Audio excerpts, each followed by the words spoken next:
So I got a new Askar 71F refractor for remote observatory, and I'm setting it up, and I wanted to install an electronic autofocuser on it. So today I'm going to go through that process and show you how I did it in case you guys are trying to install one yourselves and want to see how it's done. The first thing I did was rotate the focuser knob until I could clearly see the screw.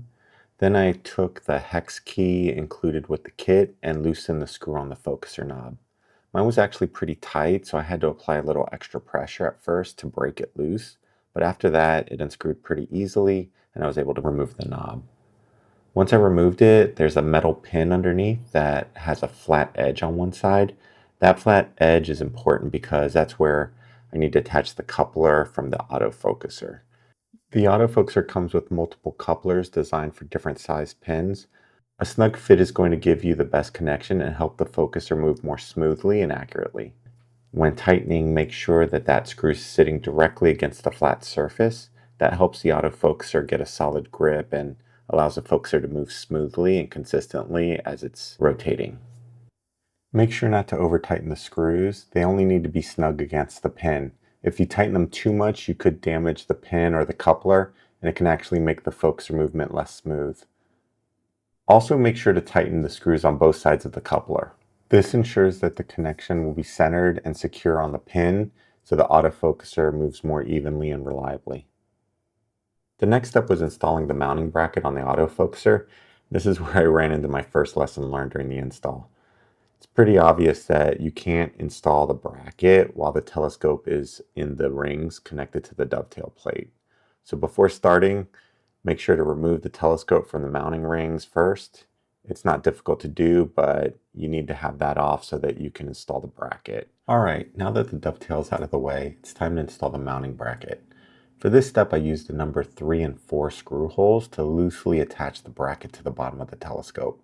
I didn't fully tighten it though, because it needs movement for alignment. Next, slide the electronic autofocuser onto the focuser pin and tighten it into place. When attaching the autofocuser to the coupler, make sure that the flat edge of the focuser pin is aligned with the set screw on the coupler. That way, when the screw is tightened, it's pressing directly against that flat surface instead of the rounded part of the pin.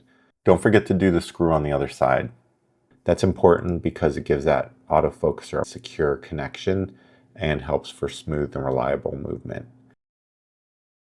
Now that the autofocuser is attached, slide the bracket into the correct position so that everything is lined up properly. The goal here is to make the autofocuser sit level and straight with the focuser pin before fully tightening everything down.